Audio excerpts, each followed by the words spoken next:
세상적으로 기준으로 하나님이 아닌 영적인 질서와 영적인 관계, 영적 연애에서 이루어지지 않은 부분이 영적인 상태는 물론 육체적인 부분에서도 온전치 못하게 된다는 것을 강조하는 게 본문인데요. 다시 이제 지침 매뉴얼로 오세요. 그러면서 목사님이 우리 대학부에 오면서 이게 우리 대학부 안에서의 만남, 교제 이 부분은 분명히 성경적으로 가야 되고 정말 하나님이 원하시는 만남들에 이끌 수 있기 때문에 이 부분을 다시 한번 우리에게 여러분들에게 또 타지오스 온 친구들에게 있기 때문에 이 부분을 알려주면서 또 미래를 비전을 위해서 준비하도록 여러분들에게 다시 한번 지침 메뉴를 보게 되었습니다. 그래서 지난주에 이어서 이 배우자를 놓고 기도하는 거 하나하나가 얼마나 준비되어야 되는지, 그리고 내 만남의 상대에 있어서 나는 어떻게 준비해야 되는지 이게 되게 중요하다는 관련인데요. 자, 다시 한번 여러분들에게 알려드립니다. 자, 첫 번째 보십시오. 띄워주세요. 자, 나갑니다. 자, 첫 번째 읽어볼게요. 시작. 결혼을 조건으로 교제하라. 최소 3개월 이상 기도하고 이 기간 동안 열람 및 만남을 자제하라. 하나님과의 대화가 필요하기에 하나님과 깊은 교제의 시간이 필요하다. 만나게 되면 분별력이 떨어진다. 몇 개월 전이었어요. 그리고 매번마다 느끼는 건데 어떤 친구를 꼭 상담하러 옵니다. 오면요, 목사님, 제가 어떤 사람을 생각하고 있고 또 만나는 가운데 이런 게 있어요. 근데 마음이 막 힘들어요. 어떻게 하죠? 당연하죠. 남자가 여자 좋아하고 여자가 남자 좋아하고 하나님 그렇게 창조하셨습니다. 그렇죠? 그래서 우리 아내가 저를 좋아해서 제가 결혼했잖아요. 맞죠? 자, 자, 그런 만남 속에서 당연히 그 만남과 그 결혼 조건 안에서는 정말 이게 성경적이잖아요. 태희가 대훈이가 좋아하고 대훈이가 태희 좋아한다. 성경적이에요? 안 돼요. 이런 거 안 돼요. 근데 당연하게 이성애에서 관심 있고 가는 거 맞습니다. 맞는데 근데 제일 중요한 거는 2주 3주 안에서도 이걸 놓고 기도해 봐야 되고 신중해야 돼요. 왜? 호기심이라는 게 있습니다. 그리고 무언가 내가 가지 않는 어떤 대상을 만나게 되면요, 나도 모르게 그 순간에 호감형으로 바뀌어서 빠지는 경우가 있어요. 근데 2, 3주가 지나고 나서 나중에는 마음이 꺼지는 경우가 많습니다. 근데 그 친구가 와서 그 얘기를 하더라고요. 목사님 말대로 하다 보니까 제가 한순간이었네요. 근데 보면서 제가 포용하지 못할 부분, 이해하기 힘든 부분이 겹치게 되었고 또 신앙적인 이런 부분에서도 좀 더 가치관이 다르다는 걸 깨닫게 되었네요 하면서 알려줘서 감사합니다 하면서 그 순종하는 모습, 다른 모습에 너무 정말 뭐라고 할까요? 그런 걸 통해서 하나님이 더 어떻게 준비되고 자기가 깨닫는 것을 보면서 어떻게 또 준비를 할 수 있는지 또한 그런 계기가 되었다고 합니다. 그래서 하나님과의 대화가 필요하기 때문에 기쁜 교제 속에서 이걸 해야 되고, 사람은요 분별하기가 정말 쉽지가 않아요. 이건 저도 마찬가지고요. 근데 이런 부분에서 하나님과의 관계가 되게 중요하다는 거. 그리고 두 번째 있습니다. 자, 두 번째 보여주세요. 시작. 양가 부모님을 모시고 교역자와 함께 책임감과 온전함으로 깨끗한 교제를 한다는 교제서였어. 부모님 서에서 설명하고 교역자가 제출한다. 준비될 만큼 좋은 교제의 확률이 높아지고 분위기 감정 조절, 이는 모두가 책임을 진다는 의미입니다. 이렇게 교제하는 커플이 있습니다. 12월 달 이전에 이렇게 찾아와서 이렇게 교제하는 애들이 있어요. 근데 이건 분명히 인정했습니다. 왜? 그렇게 약속을 했고 드려질 만큼 또 서약서가 몇 개 있어요. 뭐냐면요, 그만큼 내가 책임감 있고 성실하게 하겠다는 표현이었고요. 전 그 친구들에게 그리고 또 기도를 해줬습니다. 왜? 약속이기 때문에. 그렇죠? 그래서 그런 걸 통해서 하나하나 이루어져 가는 부분에서 무엇을 말하는 거냐면요, 자, 내가 누군가를 생각하고 표현하면요, 그 아이를 정말 생각하고 책임진다면 그 부모님도 인정할 줄 알아요. 이게 성경적이에요. 그렇죠? 그 친구가 태어난 것도 부모님이 계셨기 때문에, 근데 부모님한테 자신 있게 표현하고 얘기 좀 한다면 책임감이 그만큼 떨어진다는 겁니다.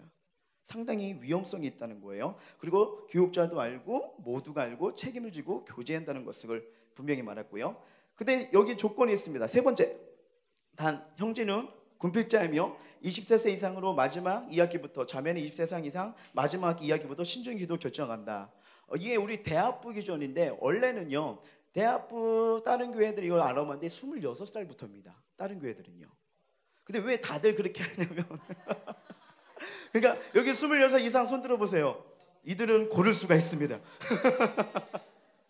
네, 근데 왜 우리 대학교는 24살로 했냐면 다른 대학부들은 대학부 청년부를 26살까지 데리고 있고요. 27살 때 청년부를 올려보내거든요. 또래 집단에 있기 때문에. 근데 우리는 학교로서 지금 부서가 나눠져 있잖아요. 학교 다니면 대학부, 시험 나가면 청년부 이렇게 하기 때문에, 그래서 어떻게 해요? 결혼은 시켜야 되니까. 그죠? 그죠? 맞습니다. 그치, 결혼시켜야지. 그죠? 결혼을 시켜야 되기 때문에 왜 이 정도로 했는데 여기 중요한 게 있습니다. 사람이요, 가장 중요한 만남의 조건 중에 하나가 뭐냐면 비전이 같아야 돼요. 비전. 만약에 저희 아내가 뭐 아프리카 선교사의 비전이었고요, 저는 국내 목회의 비전이 있었다면요, 애는 누가 키우죠? 벌써 안 맞잖아요. 그죠? 뭐라고 기자? 뭐 아프리카 사람들끼리 그죠? 안 돼! 자, 그래서 이 비전을 마지막으로 체험할 수 있는 게, 마지막 학기라면 내가 어느 정도 이제 학기에 꿈에 어느 부분이 준비되어 있기 때문에 이게 중요하기 때문에, 그래서 이 부분에서 이제 마지막 관문을 열어놓은 거고요. 그래서 우리네 김희정 뭐 그때 우리 성결이가 그러잖아요. 군인은 어찌합니까? 어찌합니까? 아마 군인도 이 나이 때는 아마 생각을 했을 것 같아요. 이래도 그쵸, 군필자니까. 제대로 안 했는데. 예, 그래서 이 나이 때 되면 다시 한번 고민을 해보려고 합니다. 그리고 제일 중요한 건 이게 교제시요. 서로의 몸을 결혼 전까지 지켜주세요. 몰라요.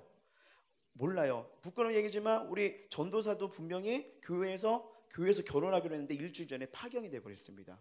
몰라요, 사람 일은. 그래서 그렇기 때문에 결혼식까지, 결혼 전까지 지켜주고, 절대로 요새 안타깝게도 뭐라고 할까, 가정을 지키는 남자들, 가정을 지키는 여자들 하면서 과속으로 이렇게 임신을 해가지고 가는 경우도 있는데, 물론 잘 살고 아름답게 가면 좋겠지만 결혼은요, 책임감 때문에 결혼하는 게 아니에요. 성경은 뭐라고 합니까? 돕는 자예요. 돕는 자.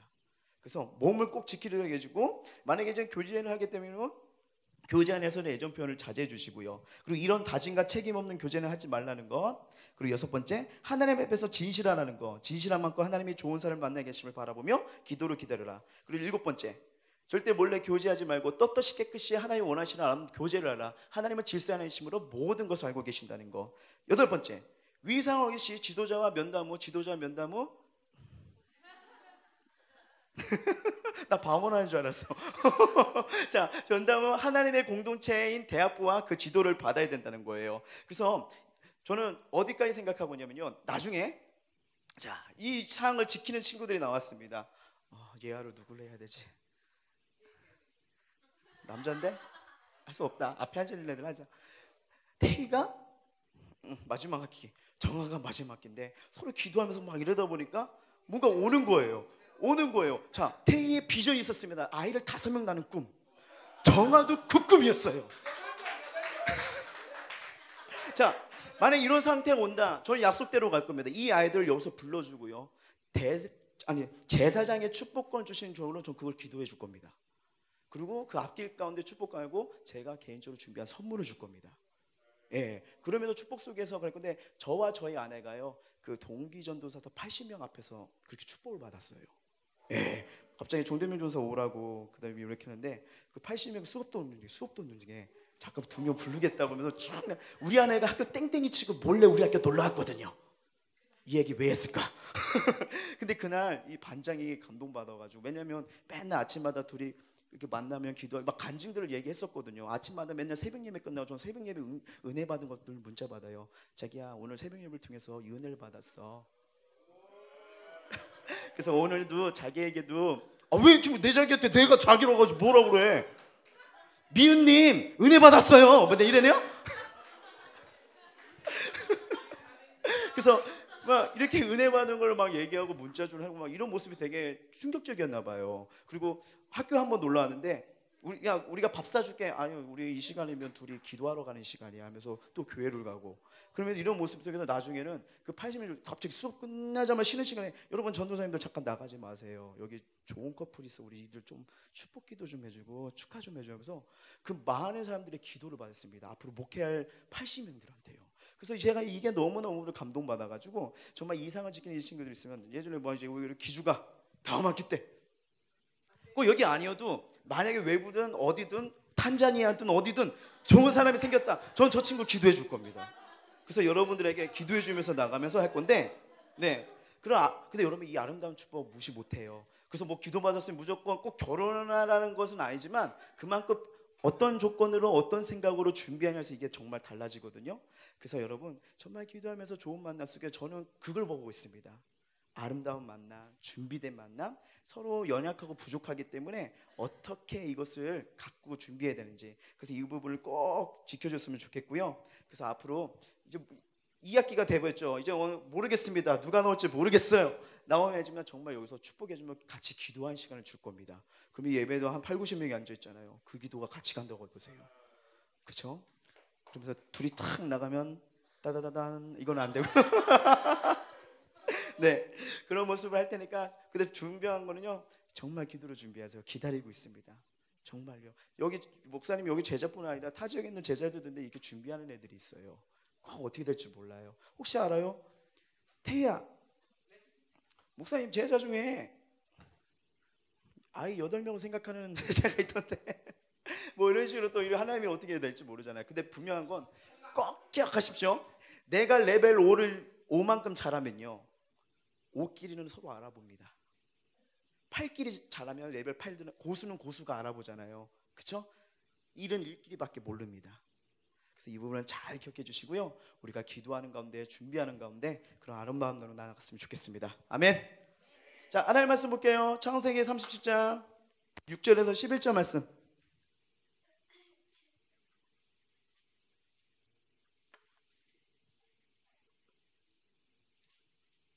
창세기 37장 6절에서 11절 말씀.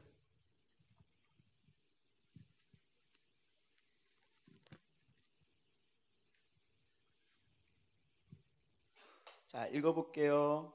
시작. 청하건대 내가 꾼 꿈을 들으시오. 우리가 밭에서 곡식단을 묶더니 내 단을 일어서고 당신들의 단은 내 단을 둘러서서 절하더이다. 그의 형들이 그에게 이르되 내가 참으로 우리의 왕이 되겠느냐, 참으로 우리를 다스리게 되겠느냐 하고 그의 꿈과 그의 말로 말미암아 그를 더 미워하더니 요셉이 다시 꿈을 꾸고 그의 형들에게 말하여 이르되 내가 또 꿈을 꾼즉 해와 달과 열한 별이 내게 절하더이다 하니라. 그의 꿈을 아버지와 형들에게 말하며 아버지가 그를 꾸짖고 그에게 이르되 내가 꾼 꿈이 무엇이냐, 나와 내 어머니와 내 형들이 참으로 가서 땅에 엎드려 내게 절하겠느냐. 그의 형들은 시기하되 그의 아버지는 그 말을 간직해 두었더라. 아멘. 자, 여러분 그 김수영 씨 작가 아세요? 그 기업인이기도 한데 막 이렇게 검색을 했더니 저랑 나이가 똑같더라고요. 네. 똑같은데, 근데 이 사람이요, 그 멈추지마 다시 꿈부터 써보라는 그 책을 쓰게 되었습니다. 근데 그 책을 쓰면서 이분이 많은 것을 이제 보여주겠는데 뭐냐면, 이 사람이 이 책을 통해서 말하는 게 뭐냐면, 꿈은 방황과 세상에 대한 증오로 가득했던 내 인생을 바꿔놓았다. 방황과 세상에 대한 이 증오로 가득 찼던 내 인생을 바꿔놓았다고 하는 거예요. 그녀는요, 이 중학교를 두고요, 여수에 있는 정보과학고에 가게 됩니다. 여수에 있는 정보과학고에 되고요, 어느 날 이 학교에서 내 삶, 내 모습, 이렇게 삶을 보니까 정말 이대로 살면 안 되겠다. 왜 내가 자꾸 이런 주어진 시간, 이런 삶 속에서 이렇게 내가 온전치 못하게 사는 것을 깨닫게 된 거죠. 그래서 문제였던 그녀가 나 다시 공부 열심히 해야겠다. 근데 이제 주위에서 알고 있던 그녀의 삶을 사는 사람들이 웃기지 마라, 작심삼일이겠지, 무슨 네가 그 일을 하겠느냐. 근데 독한 마음을 가져가지고 고교 3년 동안 전교 1등을 안 놓쳤대요. 전교 1등을 내내 1등을 놓치지 않는데요. 그래서 연세대 합격을 했습니다. 연세대 합격했지만 근데 집이 가난해가지고요, 등록금이 없다고 합니다. 그래서 어떻게 해야 될까 했는데 그때 골든벨이 했던 거예요. 그 학교에서요, 도전 골든벨. 그래서 참가해서 우승 상국 실업계 고등학교로 최초했답니다. 실업계 고등학교에서 골든벨 울린 게 최초였대요. 그래서 그 등록금을 해서 이제는 입학을 했지만 입학을 하고 졸업을 했지만, 근데 왜 그래? 끊을 수 있잖아. 자, 입학을 하고 졸업을 했지만 그 졸업을 하고요, 국내 50개 그 기업의 모든 것을 지원했지만 안타깝게도 다 불합격 통보를 받은 거예요. 여러분 면접이나 어디 지원했던데 한번 떨어지면 기분 좋아요? 아니면 마음이 안타까워요? 그리고 아파요. 그리고 잘못하다가 계속 그렇게 되면 어떻게 해요? 자신감도 떨어지는 그런 게 우리의 삶, 우리의 모습이죠. 이 그녀도 바로 그랬던 거예요. 근데 낙심하지 않고 계속 도전해서 세계 최고의 투자은행, 혹시 어딘지 아십니까? 골드만삭스에 입학을 한 거예요. 아주 금융업계에는 아주 엄청난 곳입니다. 근데 기쁨도 잠시예요. 그렇게 열심히 살아왔고 열심히 달려갔지만 몸에서 암세포가 발견하게 된 겁니다. 암세포요. 충격을 받은 그녀였던 거예요. 그래서 그녀가 너무 충격받는데 갑자기 무슨 생각이 들면 내가 죽기 전까지 해보고 싶은 것을 쭉 써내려갔대요. 내가 죽기 전까지 해보고 싶었던 것들. 그래서 자신의 꿈 담은 73가지, 몇 가지? 73가지의 리스트를 완성했답니다. 그래서 2005년에 세운 2005년까지요 74개의 꿈을 이루었대요. 그 중에 뭐냐면 6년간 뮤지컬 배우 되기, 벨리댄스 공연하기, 라틴 아메리카 여행, 부모님 집 들여리기, 35개의 꿈을 이루었답니다. 35개요. 최근에 했던 거예요. 나중에 기회 되면요 인터넷에 김수영이랑 한번 써보세요. 작가이면서 기업이면서 아주 유명한 사람이 나오는데 그분이 쓴 책도 있다는 걸 보면서 야, 어떻게 보면 암이라는 판정을 받았을 때 우리사 같은 상황이라면 긍정적으로 어떤 상황을 돌파구로 나가는 사람도 있겠지만 어떻게 보면 좌절과 난망 속에서 그 상황을 받아들이긴 한, 그리고 삶을 어떻게 더 희망적으로 이끌어 나가긴 한 쉽지 않은 상황인데 그녀는 이 부분에서 꿈을 가지고 그리고 그걸 가지고 준비하는 그 시간을 가지게 된 겁니다. 근데 이걸 보면서 우리가 느낀 게 뭐냐면요, 그녀, 이녀나 할때 이녀 니는 안 붙였어. 자, 그녀는 바로 그런 부분을 가지고 나갔던 거예요. 자, 성경을 보면요 꼭 이런 뿐만 아니라 성경에도 오늘 본문에 가로 꿈을 가지고 달려가는 자가 나옵니다. 누구죠? 요셉이죠. 대표적 꿈꾸는 요셉을 말합니다. 오늘 우리는요 이 요셉을 통해서, 요셉이란 한 인물을 통해서 그의 삶에 개입하신 하나님을 보게 될 겁니다. 그리고요 그 하나님이 주권과 섭리를 통해서 그의 인생을 어떻게 만들어 가신지를 보게 될 것입니다. 그리고 그 펼쳐지는 속에서 하나님 주신 꿈의 그 언약이 어떻게 세심하게 인간의 기준, 인간의 방법으로 볼 수 없는 상황에서 이루어진 것을 보게 될 것입니다. 그래서 저와 여러분이 오늘 이 시간을 통해서 타고난 환경과 배경, 예기치 않은 문제와 사람들의 영향을 받는 그런 인생이 아니라 그럴수록 더욱 하나님이 주신 꿈을 견고히 세워나가는 인생을 만들어 가시는 저와 여러분 되시길 주님의 이름으로 축복합니다. 다시 한번 옆 사람과 인사했으면 좋겠어요. 하나님의 손길에 인생이 세워지길 축복합니다. 아멘. 자, 우리가 먼저 살필 게 있습니다. 뭐가 있냐면 요셉의 10대 시절이에요. 10대 시절. 자, 창세기 37장 2절 말씀 한번 볼까요? 2절 말씀. 자, 읽어보겠습니다. 시작. 야곱의 족보는 이러하니라. 요셉이 17세의 소녀로서 그의 형들과 함께 양을 칠 때 그의 아버지 아내들 비라와 실바와 아들들과 더불어 함께 있었더니 그가 그들의 잘못을 아버지에게 말하더라. 자, 요셉은요 그렇게 조용한 가정에서 태어나지 않았어요. 어떻게 보면 복잡한 가정이죠. 엄마가 몇 명인지 몰라요. 그렇죠? 그런 평범한 청소년이 아니었다는 것을 알게 됩니다. 어떻게 보면 불합리한 가정에서 태어난 거죠. 성경을 보면요 이 믿음의 선배들의 특징을 보게 되면 우리와 뭔가 다른 특별한 사연들이 있습니다. 하지만 그들도 평범한 사람이었고요 우리들처럼 극복할 문제, 상황이 있었다는 거죠. 오늘 나오는 요셉도 마찬가지였습니다. 요셉은요 그 아버지의 첩의 아들과 함께 자라면서 복잡하고 미묘한 갈등 속에서 살아있습니다. 그리고 요셉은요 오늘 이 이전의 말씀처럼 뭐예요? 형들의 과실을 누구에게 알렸다고요? 아버지. 쉽게 말하면 뭐예요? 고자질입니다. 고자질. 그 형들 자신들의 잘못을 고자질한 요셉. 사랑스러워요? 이뻐요? 아니면 미워요? 밉죠. 자, 잘 보세요. 제가 보기에는 자, 여러분 많이들 오해하시는데 저는 막내가 아니에요. 너 이따 나 좀 봐.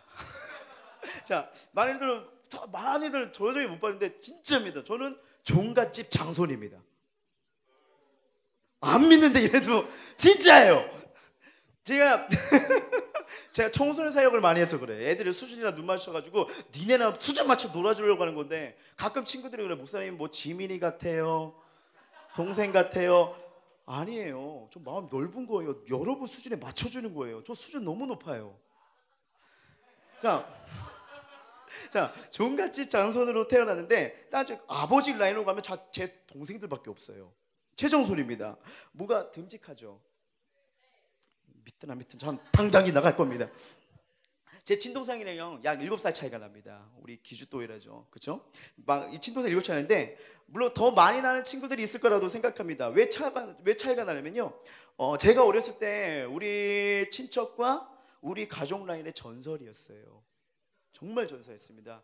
부모님이요 너무 충격을 받으신 거예요. 남들은 새 키우는 것도 힘든데 저희는 하나 키우는 게 너무 힘들어요. 그래서 너무 힘드셔가지고 다시는 애를 안 낳으려고 하셨대요. 그러니까 안 나고 왜? 하나도 힘든데 똑같이 생긴 애가 또 나올까 봐. 무슨 말인지 알죠? 그렇든 이렇든 저렇든 간에 7년차로 막둥이가 태어났습니다. 자, 부모님 물론 첫째도 이뻐하시겠지만 막둥이 뭔가 뭐라고 할까요? 내리사랑이 있고 또 뭐가 있죠? 독차지? 하여튼 뭐 내리사랑에다 보호 본능 시작해가서 이제 또 어리니까 그쵸? 이런 부분에서 더 관심이 가겠죠. 근데 잘 보세요. 싸웁니다. 싸워요. 그러면 누가 더 많이 혼나게 해요? 응? 그 때리는 그쵸? 나도 맞은 적 있을걸? 자, 언제나 제가 혼나는 거예요. 물론 제가 100% 잘했다고 할 수는 없습니다. 저도 분명히 괴롭히고 약 올리고 뭐 여러 가지 고통을 주긴 줬어요. 이뻐서 표현 방식이 달랐을 뿐이야. 그런데 그런 가정 속에 이렇게 하면 이 아이가 하는 짓이 뭐예요? 울어요. 할 수 있는 게 그거밖에 없으니까 울어요. 그럼 부모님이 그 소리 듣고 달려나오시죠. 달려나오면서 어떻게 합니까? 보호 본능 때문에 그래도 형이 참아라. 응? 네가 이렇게 동생 그러냐? 똑같이 주먹 쥐고 쳤는데도 같이 두 대 쳤어도 왜 나만 더 혼나지? 더 혼나는 거예요. 그러니까 막 이것 때문에 억울하면 어쩔 때는 정말 억울한 게 내가 실수하지 않고 얘가 먼저 날 건드리고 날 먼저 때렸는데도 불구하고 혼나는 건 언제 나니까. 그리고 똑같이 매를 때려도 난 3대 때렸는데 그럼 얘 몇 대 맞아야 돼요? 3대 맞아야 되잖아요. 맞잖아요. 부모님도 맞을 때는 안 때려요. 그런 경우 기억나죠? 기억나죠? 그래서 제가 할 수 있는 최대의 방법은 같이 맞을 때 동생을 부모님한테 던지고 전 달려 들어가서 문을 잠궈버립니다. 일단 동생은 맞아요. 그리고 너 문 안 열어? 안 열어? 그러면 제가 우리 어머니 아버지 성향 알시거든요. 한 10분 20분 문 안 열면요 나중에 화가 내려가십니다. 네. 그럼 이제 동생을 던질 수밖에 없죠. 부모님한테. 그러면 이제 잡히는 대로 이렇게 공중에서 이제 2대 맞고 떨어지는 거죠.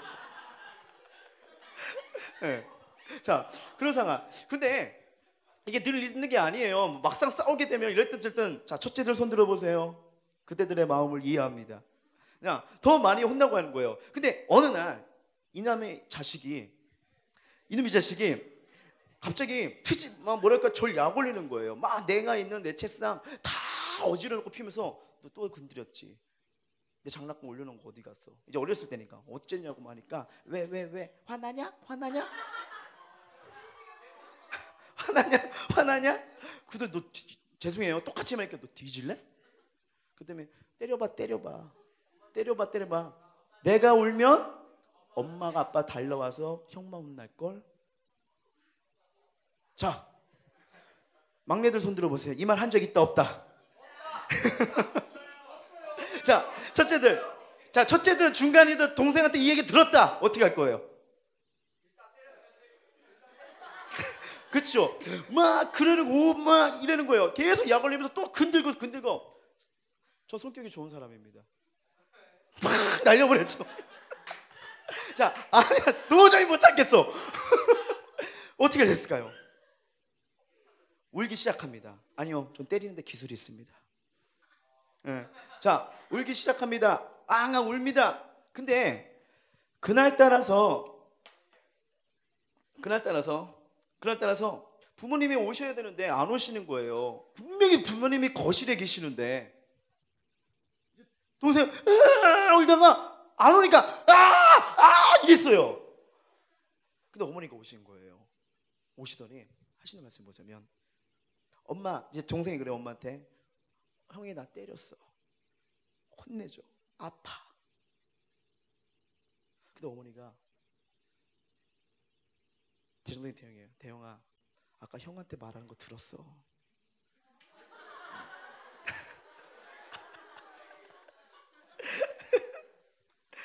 그러면서 하는 말 잘못했으면 형한테 맞아야지. 그러면서 저한테 하신 말 아주 제 인생에 정말 지금이 지나도 잊지 않는 그 명언. 대명아, 죽지 않을 만큼만 때려. 죽지 않을 만큼만 때려. 신나게 뺐습니다. 그러면서 제 눈가에 눈물이 고이면서요 찬양이 나왔어요. 할렐루야, 할렐루야, 할렐루야. 여러분, 첫째들한테 잘해주세요. 물론 크게 좋은 건 없지만 그래도 없는 것보다 낫습니다. 어떻게 보면 이 요셉도 어떻게 보면 그런 상황, 그런 모습, 이 고자질, 이런 모습이 있을 때면 어떻게 보면 형제들도 뭔가 마음의 증오와 미움과 분노의 대상이 될 줄 모릅니다. 근데 3절에 보시면요, 뭐라고 되어 있냐면, 본문 3절에 보면요, 요셉은 노년에 얻은 아들이므로 이스라엘이 여러 아들보다 그를 더 사랑함으로 그를 위하여 무엇을 지었다고요? 채색옷을 졌다는 거예요. 자, 여러 조각 옷, 여러 색깔로 발과 손목까지 오르는 이런 긴 옷인데요. 이 채색옷은요, 왕의 신하에게 또는 아비가 자식에게 주는 특별한 사랑의 표시예요. 뭐라고요? 특별한 사랑의 표시입니다. 근데 이 옷을 누구에게만 줬다고요?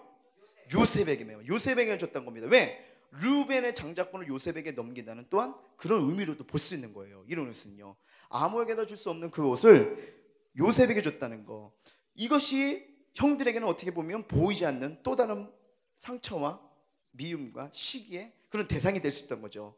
그리고 이런 야곱의 표현에는요, 다른 형제들에게도 요셉을 미워하게 되는 그런 요소가 되었던 겁니다. 자, 얼마나 미워했으면 4절 볼까요? 4절.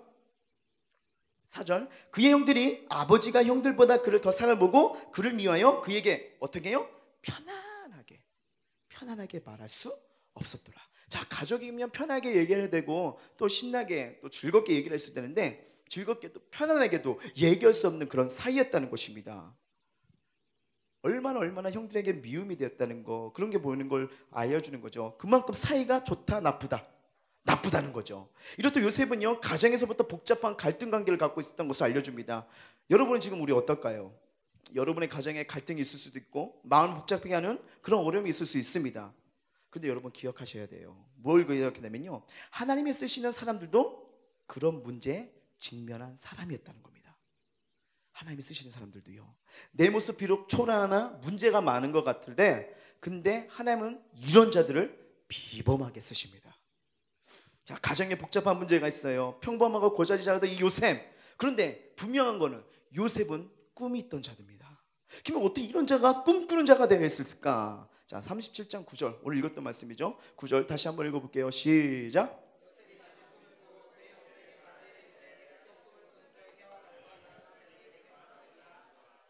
아멘.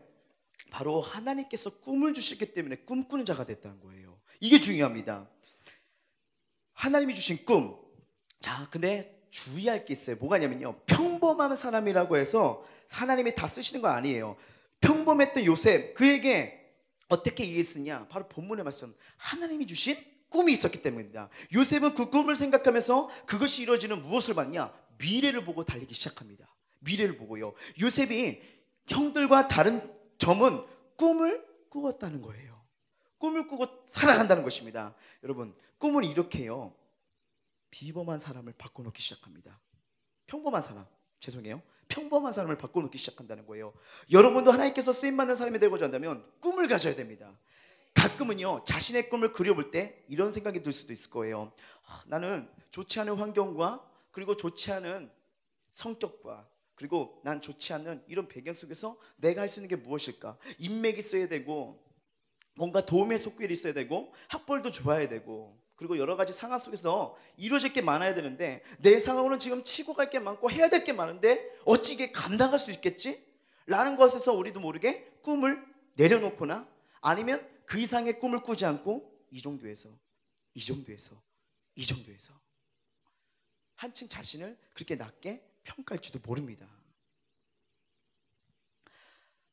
그렇게 되면요, 그런 생각과 좌절 속에 파묻히게 있게 되면요, 인생과 시간은 나도 모르게 허비의 시간으로 바꿔놓아 갈지도 몰라요.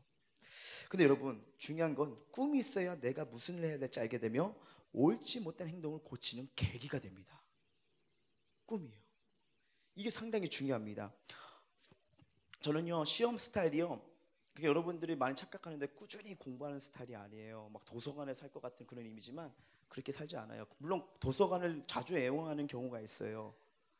피곤할 때 조용합니다. 안 깨워요. 서로 예의를 지킵니다. 그죠? 그럼 벼락치기 스타일이에요. 벼락치기. 그러니까 벼락치기예요. 근데 저에게 이제는 꿈이 이것이 확신이 되니까 어느 순간부터 내가 신학대학을 가야 되겠네?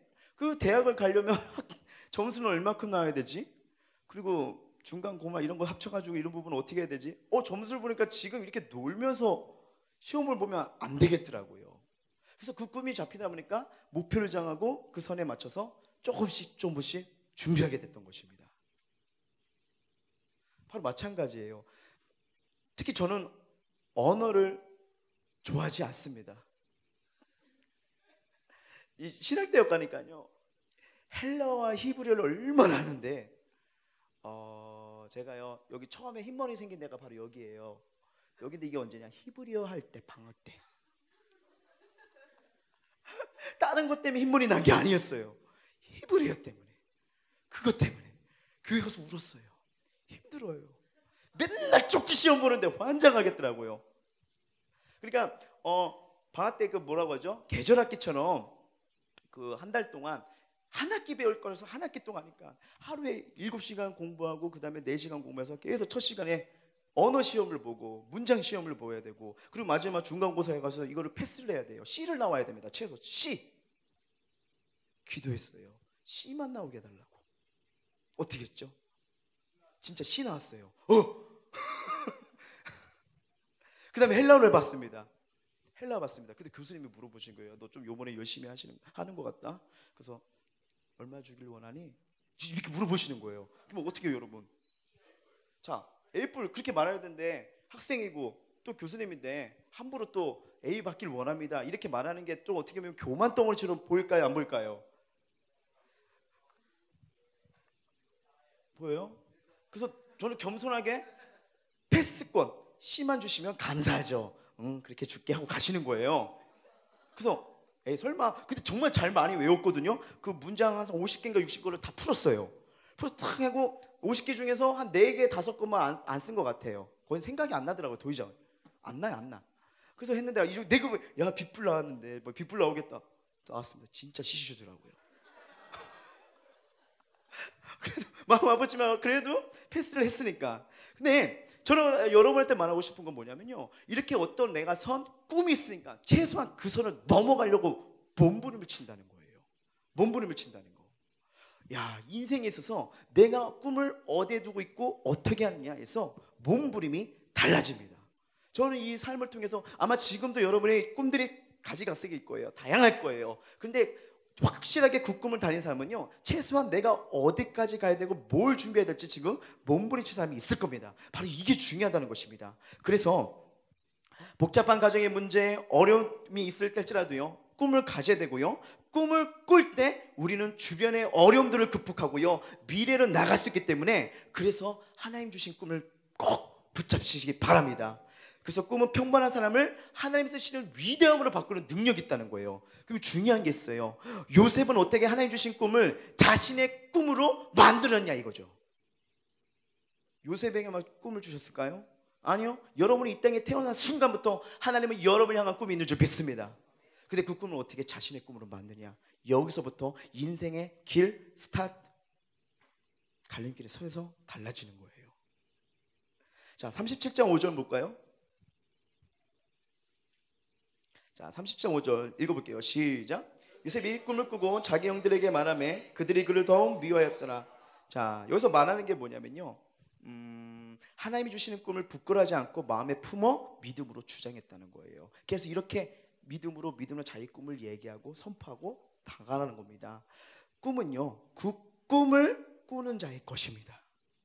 꿈은요, 그 꿈을 꾸는 자의 것이라는 거예요. 아무리 좋은 성적과 환경과 재능을 가질지라도요, 꿈을 꾸지 않는 자는 성취할 수 없다는 것을 말해주고 있습니다. 그래서 환경이 어렵고 힘들어도요, 우리는 꿈을 계속 꿔야 돼요. 여러분, 이 꿈을 잘 생각하셔야 됩니다. 여기서 꿈은 막 잠자다가 개가 나타나요. 개가 나타나서 대명아 밥 먹었니? 나도 먹었어. 이런 개꿈이 아니라 나의 미래를 가지고요, 나의 미래를 형성할 수 있는 그런 꿈을 말하는 거예요. 요셉이 그랬습니다. 요셉은 꿈을 꾸었고요, 그 꿈의 성취를 믿게 된 거죠. 그래서 가족들에게 자신의 꿈을 어떻게 합니까? 주장한 거예요. 주장한 거. 5절과 9절 보면요, 계속 보면요, 꿈을 꾸고 자기 형들의 꿈의 이야기라는 걸 보게 됐습니다. 분명 꿈을 주장하면 형들이 이뻐할까요? 미워할까요? 알고 있을까요? 알지 못할까요? 알아요. 여러분, 아무리 어린아이들이라도요, 부모님이 자기 이뻐하는 것이라는 거 느낄까요? 못 느낄까요? 느껴요. 제가 우리 첫째가 가면 지민아 안녕 보고 싶었어 울렁울렁 까꿍하고 놀자면 지연이가 다가옵니다. 그럼 하는 진짜 이렇게 말해요. 지연이 아빠는 지민이만 이뻐하고 지연이는 싫어해? 정말이에요. 그럼 이때 제가 어떻게 해야 될까요? 이렇게 되면 어떻게 해야 될까요? 엄청난 상처를 받죠. 진짜 엄청난 상처 받죠. 그러면 어떻게 하냐? 아니야, 지민이도 좋아하고 너도 좋아해. 요새 가끔 전화를 합니다.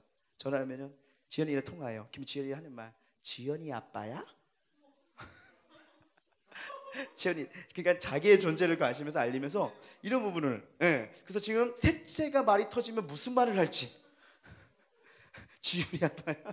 자, 어떻게 될지 모르지만 근데 분명한 거는 요셉이 그 꿈을 얘기하게 된다면 분명히 미움을 받을 텐데도 불구하고 그래서 왜 주장한 거냐? 왜냐?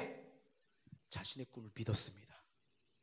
자신의 꿈을 믿었던 거예요. 이것은 요셉의 아버지에게도 인식이 됐고요, 요셉의 꿈 얘기는 부모와 형제들이 자기에게 전하게 되려는 이 뽐내는 것과 어떻게 보면 다를 바가 없었습니다. 근데 처음에 야곱도 이 부분을 꾸짖었던 거죠.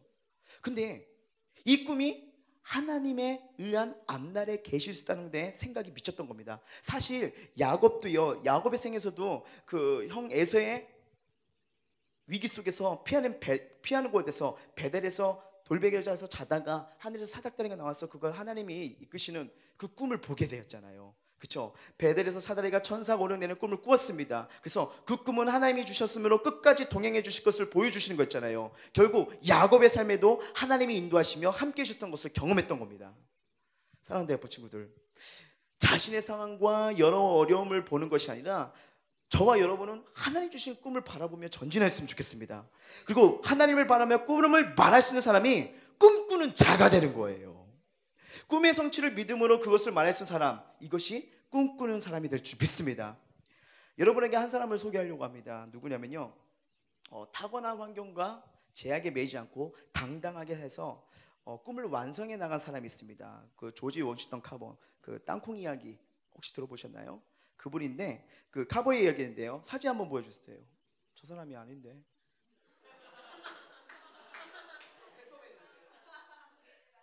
저 흑인 하여튼 나중에 인터넷으로 찾아보세요. 네, 이게 흑인에다가 저기 어떤 분인데 제가 그분의 삶을 한번 얘기해 줄게요. 자, 아까 그 사진 백인이었죠. 이 카버가 태어났을 때요, 태어나자마자 아버지는 사고로 죽었습니다. 아버지는 사고로 죽었고요, 어머니와 누나는 남북전쟁 직후 노예 약탈자들에게 납치되어 생사를 이제는 알지 못하게 돼요. 정말 안타까운 상황이죠. 그는 부모의 얼굴도 모르는 흑인 노예의 아들로 태어나 온갖 차별 속에서 살아가기 시작합니다. 그래서 이 사람이 꿈을 갖기 시작해요. 나 열심히 공부해서 하나님이 원하는 사람, 이 무지와 차별, 편견 속에서 고통당하는 나의 동족에게 내가 희망을 주는 사람이 되겠다. 이 역경과 아픔 속에서 그 꿈을 갖기 시작합니다. 그리고 이 꿈을 가지고 어려움을 극복하여, 여러분 아이오와 농과대학 아시죠? 최초의 흑인 학생이 됩니다.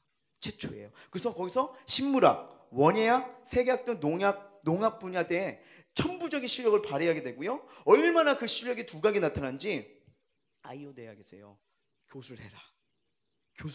엄청난 취직 자리를 제안받게 됩니다.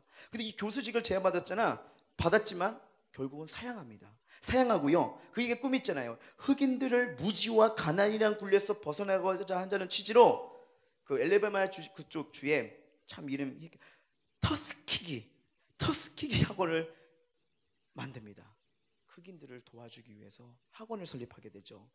명예와 성공이 보장된 아이오 그 대학의 교수직을 내려놓고요, 아무것도 없는 이 터스키기로 가서 이 사람들이 우아한 거예요. 정말 당시에는 좋은 기회인데 어떻게 보면 누구에게도 주어지지 않고 사람들이 여기 들어오고 몸부림치는데 자신은 왜 이런 제안을 받았는데 굳이 그리로 가십니까? 근데 이 카보의 이야기가 이렇게 말을 하는 겁니다.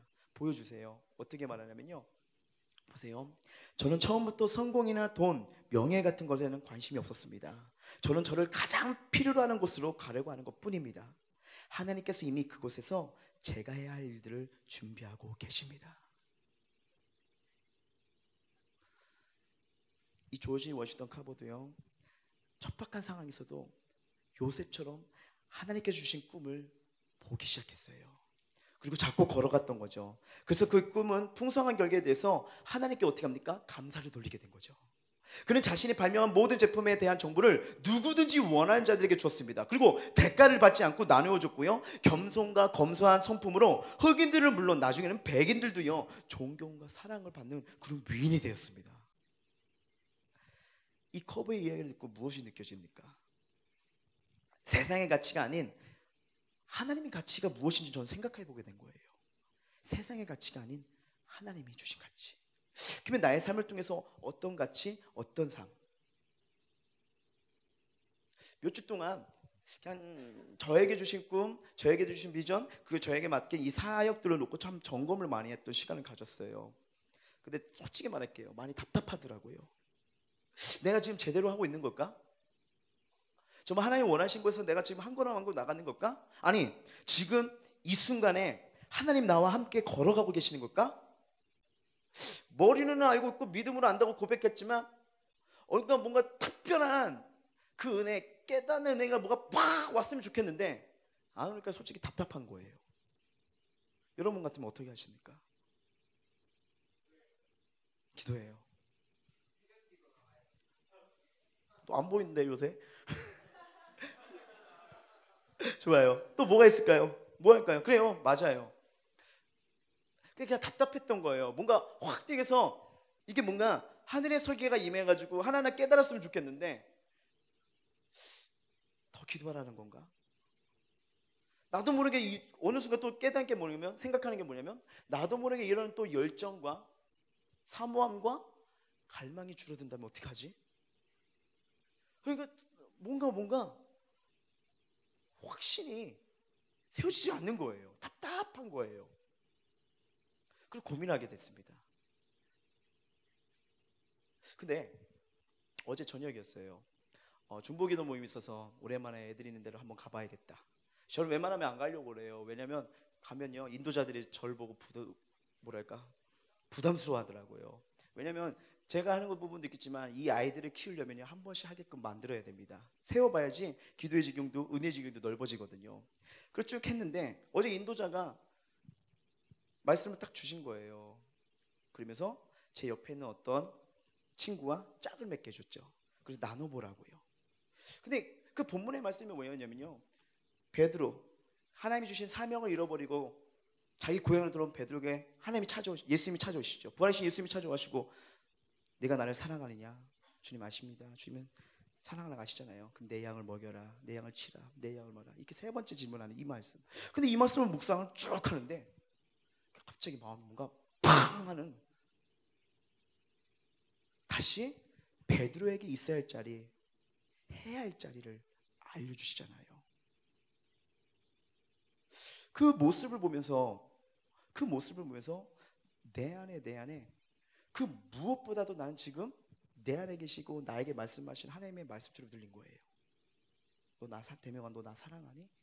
내 양을 먹여, 내 양을 쳐, 내 양을 먹여.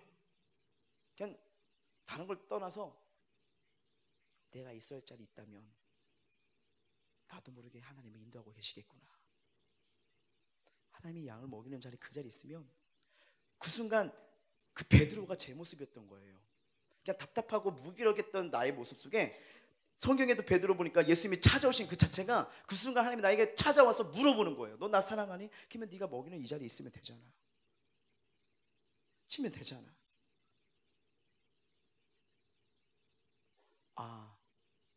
내 삶 속에서 날마다 하나님이 인도하시고 이끄심을 보지만 더 중요한 것은 하나님이 원하신 그 자리에 있는 게 이거 얼마나 중요하다는 것인지 다시 한번 일깨워지면서 그 친구가 나누면서 똑같이 느낀 건 뭐냐면 어디 있든 무엇을 하든 간에 하나님 원하신 자리에 한 번이 서 있게 된다면, 나오게 된다면 거기서 하나님은 또 나에게 길을 주시고 꿈을 주시고 회복을 시키시구나, 이것을 경험하게 되었습니다. 그래서 하나님이 나를 이 땅에 보내시고 어떤 생각, 어떤 자세로 살아간지를 여러분이 꼭 깊이 생각할 시간을 가져봤으면 좋겠고요. 그러면서 이런 생각을 가졌으면 좋겠다는 고민이 됐습니다. 어떤 거냐면 간단해요. 여러분도 한번 생각해 보세요. 첫 번째 한번 보여주세요. 나를 향한 꿈이 무엇인지를 한번 생각해 보세요. 하나님, 나를 향한 꿈. 진지하게 한번 생각해 보는 시간을 가졌으면 좋겠고요. 두 번째, 가족들을 향한 꿈입니다. 우리 가족을 통해서 하나님 무엇을 이루시고 어떻게 이끄시길 원하신가, 이걸 생각해 보시고요. 세 번째입니다. 교회를 향한 꿈입니다. 세 번째는 교회를 향한 꿈. 네 번째는요, 나라와 민족을 향한 꿈입니다. 자, 중요한 것이 있어요. 하나님이 주신 꿈을 평생 살아가는 동안 끝까지 잘 간직하고 있는가? 바로 이것이 특별한 사람과 보통 사람들이 특별한 사람, 보통 사람을 가르는 결정타입니다. 하나님 주신 꿈을 평생 살아가는 동안 끝까지 간직하고 있는가? 여기서부터 특별한 사람과 보통 사람으로 갈라지기 시작합니다. 이것은 또한 내가 갖고 있는 꿈이 하나님이 주신 꿈인지 아니면 개꿈인지를 판단할 수 있는 근거가 돼요. 더 쉽게 말할게요. 분별력입니다. 뭐냐? 개꿈이나 내가 부풀린 꿈, 이런 야망적인 꿈은요, 얼마 안 가 사그러집니다. 그리고 사람들에게 피해를 줍니다. 그런데요, 하나님이 주신 꿈은요, 성취될 때까지 지속되고요, 계속 그 꿈을 놓고 기도하게 만드십니다. 예수님을 믿고요 구원받았다면 누구나 하나님께 꿈을 받습니다. 어쩌면 기도하다가 얼핏 한번 지나가는 것처럼 주실지도 모릅니다. 그런데요, 그 꿈을 잊지 않고 한결같이 집중해서 달려가는 사람이 있는가 하면 아차하는 순간 놓쳐버리는 사람도 있습니다. 여러분은 잡고 있습니까? 아니면 놓쳐버린 상태입니까? 어떤 상황에서도요, 좌절하지 않고 게으름 피지 않고 꿈을 잡는 거는요, 내 몫이에요. 하나님 주셨지만 잡느냐 놓치느냐 관심 없느냐, 그것은 자신의 몫이고 자신의 선택이라는 겁니다. 그래서 여러분, 이게 정말 도움이 많이 될 거예요. 우리 대회 앞에서 지금 느성프를 하잖아요. 이 느성프가 아무것도 아닌데 꿈을 찾는데요, 커다란 도움이 될 것입니다. 왜? 자기 관리, 자기 습관, 하나님 교제를 통해서 한 걸음 한 걸음 인도하시는 하나님을 보기 때문인 거죠. 이제 요번 주가 마무리되고 2주 동안 방학이 들어가고 다시 느성프 리트릿을 통해서 다음 기술을 뽑습니다. 꿈을 찾고 싶습니까? 꿈의 길을 걸고 싶습니까? 학교 생활, 여러 가지 생활 바빠요. 그리고 여러분의 삶 그거 열심히 해야 됩니다. 그런데 꿈을 가지고 공부하는 것과 꿈 없이 달려가는 거 달라져요. 분명히 말합니다. 하나님이 분명히 여러분에게 꿈을 주셨어요. 근데 그 꿈을 잡느냐 놓치냐, 그것은 내가 선택하고 내 책임입니다. 요셉이 꾼 꿈은요, 단순한 꿈이 아니라 하나님 주신 소명에 담긴 꿈이었습니다. 비록 요셉과 같은 꿈은 아니라도 우리 역시 하나님의 비전과 소명이 담긴 꿈을 이해할 수 있습니다. 그래서 저와 여러분이요, 여러분을 향한 아름다운 꿈, 여러분을 인도하시는 하나님의 그 은혜 속에서 한 걸음 한 걸음 정말 그 꿈을 놓치지 않고 아름답게 더 성장하며 아름답게 끝까지 견디며, 그리고 하나님 주신 꿈을 바라보고 꿈을 향해 달려가는 자는 어떤 상황에도 이겨나가는 힘이 넘칠 줄 믿습니다. 그 믿음 속에서 전진하는 저와 여러분이 되시길 주님의 이름으로 축복합니다.